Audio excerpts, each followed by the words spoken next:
Hello, everyone, and welcome back to HelloPal's channel. We are once again here with KL, who previously dove into his background and explained the origins of HelloPal. But today we want to dive deeper into the company itself. So, KL, how are you doing? Are you ready to dive in? Yes, great. Thanks very much, Michael.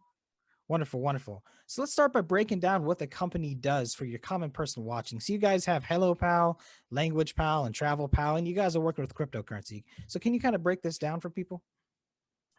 Yeah, so first and foremost, HelloPal is an international social platform. And everything that we do goes back to our central mission, which is bringing the world closer together. So everything that we do has a very international element to it. It has a very strong social element to it. So that's why we split up our apps into the three main parts of it. And that was because when I first started HelloPal, I noticed that the people coming to HelloPal were basically, could be formed into three groups. One who were just interested in social, meeting people from other countries. And then a second group would be the language learners wanting to practice the language that they're learning. And the third group were travelers who wanted to meet people in the country they were about to travel to. So we felt that we shouldn't really put them all together into one app, that it wouldn't be able to serve them well enough. So we decided to have a strategy of splitting up into three apps. So, and then because we're an international company or international social platform, there's one huge missing puzzle which prevented us from doing more things, which revolved around users helping each other and getting rewarded for helping each other. And that's where cryptocurrency comes in, because as you know, international payments is a pain and maybe even an impossibility for some people. And in fact, in some parts of the world, people don't even have bank accounts. So we wanted to allow people to be able to have the means to easily transfer value and also to receive value from people all over the world. So cryptocurrency plays a very central role in our strategy because we HelloPal wanting to be a borderless international platform, cryptocurrency being a borderless payment system fits very well into that strategy. Okay. So yeah, so crypto, and it's especially good timing right now because more and more people are starting to know about cryptocurrencies like Bitcoin. And then, the latest wave of people knowing about cryptocurrency is probably from Elon Musk's tweets about Dogecoin.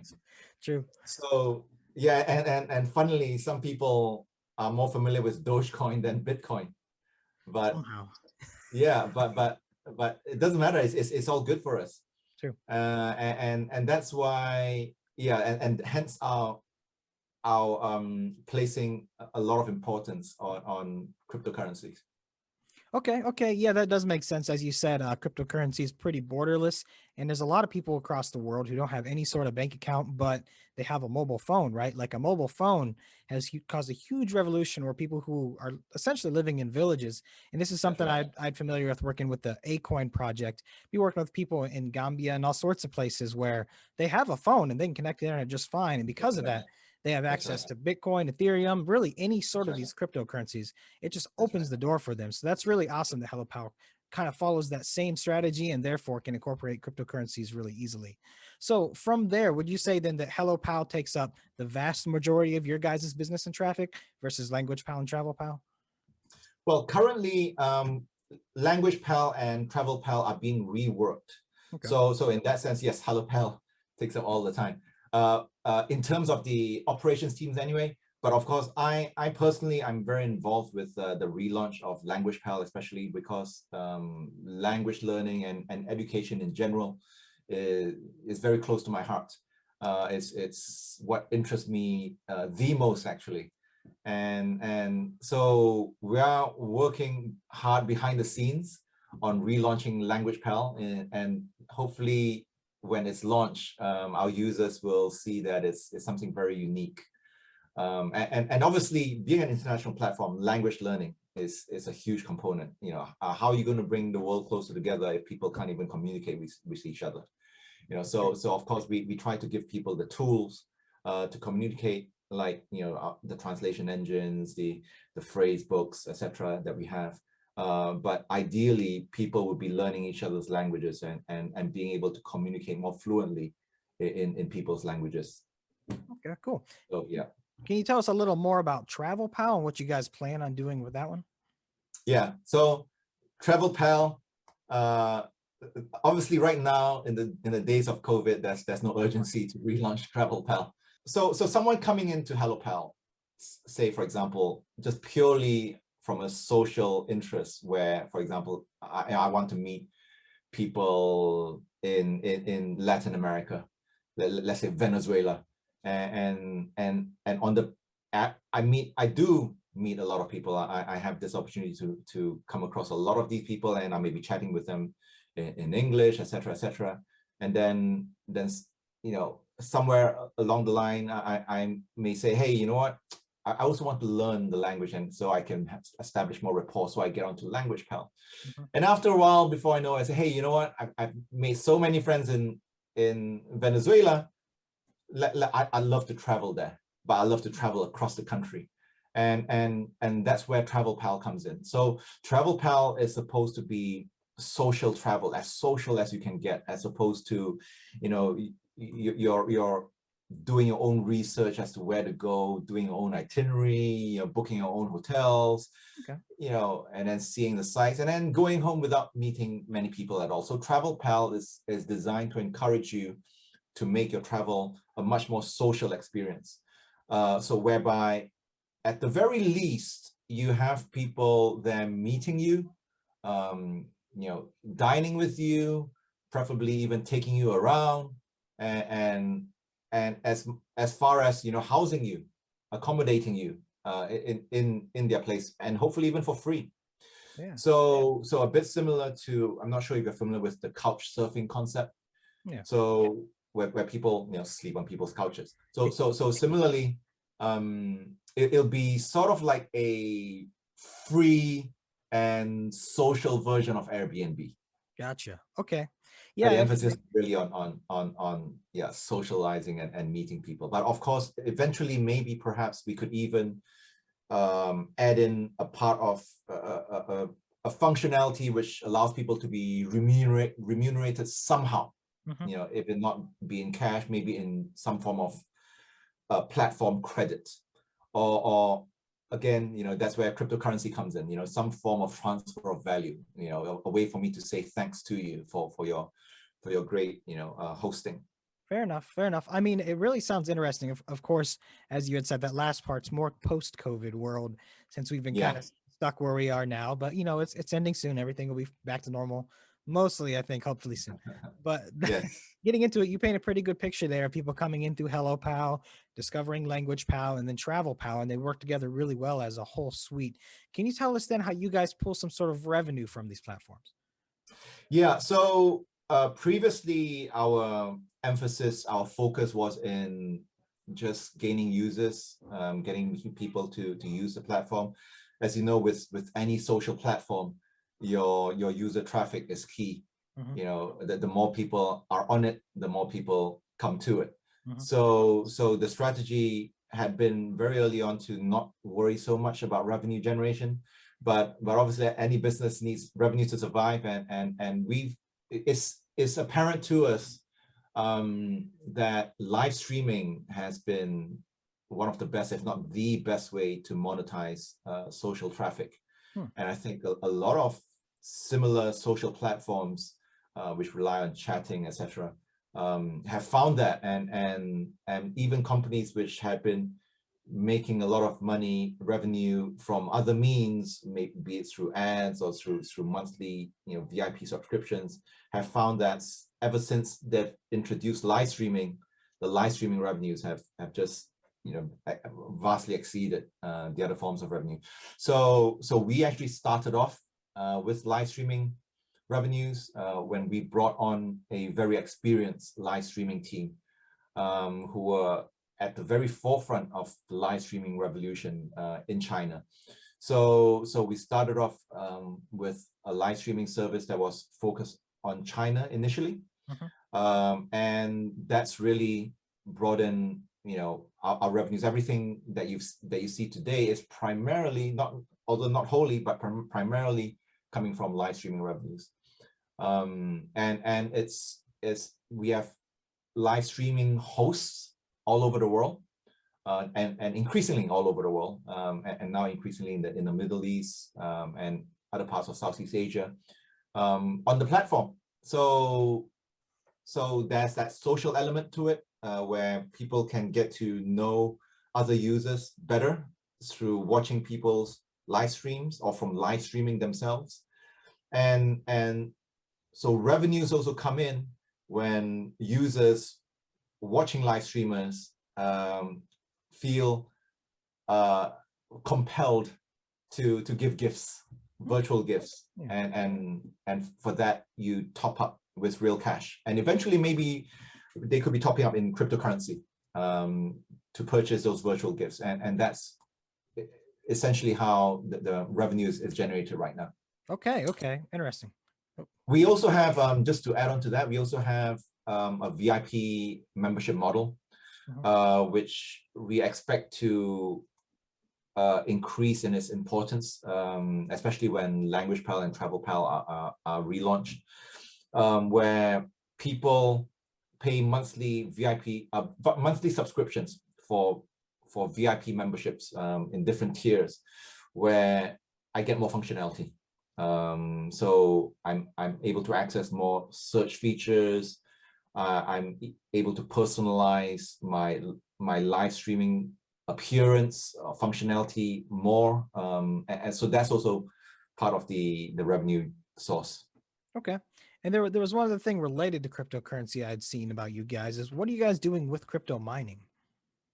Yeah, so some people wonder, what's that got to do with our strategy? And it's true, on the surface, it doesn't really seem directly related, but there is a method to the madness, I assure you. As I was saying, a really important part of our strategy is payments and transfer of value, and cryptocurrency is very, very important in that strategy. So the issue is, a lot of people even today still aren't very familiar with cryptocurrency. At most, they've heard of Bitcoin, but they have no idea. They've never used it. They don't have a digital wallet. But on the other hand, they've heard how lucrative like Bitcoin mining is and can be, and they watch Bitcoin prices soar, and a lot of people are very interested in having a piece of the action. So we want to make it as easy as possible for them to get in on the action, as a means for them to getting their feet wet with cryptocurrency, making it as easy as possible, and probably even sacrificing our own profitability in crypto mining, by sharing that profitability with users, in the hopes that more of our users would get in on it, familiarize themselves with it, and using it on our platform. So we, very fortunately, a key shareholder of ours is a very enormously successful VC in China, with a lot of excellent companies that he invested in, including Tencent Music, which was listed on NASDAQ, and a lot of others. And so one company that he invested in, so a sister company, if you will, to ours, who we have a very close relationship with, is Yitang, based in Shanghai, who are at the very cutting edge of cryptocurrency technology. They help people mine, they help people manage cryptocurrency. They have, I think, many tens and millions of cryptocurrency assets under their management. So through this relationship, we've been able to procure mining rigs Okay. to do this mining, and very crucially, so everyone's starting to hear about Dogecoin, for example, recently because of Elon Musk's tweets. So way before any of this, when Litecoin and Dogecoin prices were still very, very low, they had the foresight to predict that Litecoin and slash Dogecoin, particularly Dogecoin, would surge. And they started acquiring a lot of, because Litecoin and Dogecoin, they're interlinked, because in order to mine Dogecoin, the easiest way is probably to mine Litecoin, where you get Dogecoin automatically. So they had the foresight to actually purchase a lot of Litecoin machines very, very early on at a very low price, when a lot of people, weren't mining Litecoin and just had Litecoin machines lying around. So they had a lot in stock, and then when Litecoin prices started to soar with Dogecoin, they seem like geniuses, which they probably are. And the great thing is for us, being sister companies, so we have an opportunity to purchase a huge amount of these Litecoin machines. So we're actually making a big bet on Litecoin and Dogecoin moving forward. And so we're able to provide all these Litecoin machines. Well, first of all, we're able to mine for ourselves and create huge profitability for the company coming forward. And actually, on that note, let me say that we've announced that deal to make that acquisition.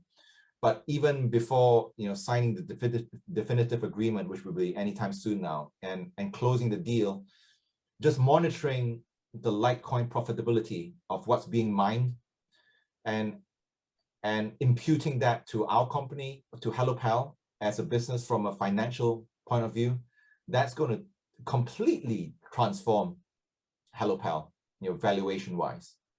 Yeah. So but coming back, so we have all these Litecoin machines, and we are able to then provide these machines, provide our users with the opportunity to mine Litecoin by actually giving them essentially ownership, virtual ownership of these machines. So they can get experience with Litecoin, and same with Bitcoin and with Ethereum machines. We also will be providing users the ability to mine that too.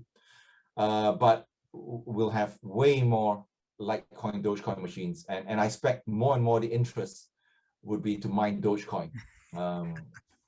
So yeah, but to round it off, everything comes back to our strategy to really educating our users about cryptocurrency and making Bitcoin crypto mining as easy as possible to the world at large. Okay, yeah, it does seem to tie in there at first. It does seem a little out there, but when you explain it through, it does make a lot of sense. And the Dogecoin thing is funny. Obviously, Elon Musk played a huge role in getting the most recent pump, but I remember Threads back in the day always talking about Dogecoin, right? Like it was one of the early ones that people would talk about. It was a really funny meme coin. I mean, the meme is pretty old too. Like that's when the coin came out, and it's been around for a long time. It's stayed in the top coins, which has always been a surprise. But Litecoin, as you said, has been a strong contender for a long time. Yeah. It's kind of always been like, people have said it's kind of like the silver to Bitcoin's gold, which is an interesting dynamic. It's certainly faster. They're still pretty active on the project. I got people, you saw another surge of interest when the Mimblewimble protocol was talked about being implemented in it, adding more privacy layers to it. So that's really cool. Anyways, KL, thank you so much for the explanation of the company and what you guys have been into. I think we've shown a lot of light on what it is you guys do here. Do you have any last words for people before we sign off? Yeah, well, I think that that there's a lot of things happening, and some which I haven't even mentioned. So watch this space. Basically, that's a lot that we're working on, that we're very excited to show to people. So hopefully people will keep track on us. Wonderful. You guys heard the man. Keep watching. We'll get some more content to you. Anytime there's an update, we'll kick it out to you. And if you have any questions, don't be afraid to ask. like and subscribe so you can keep following easy. KL, hope you have a wonderful day. Thanks very much, Michael.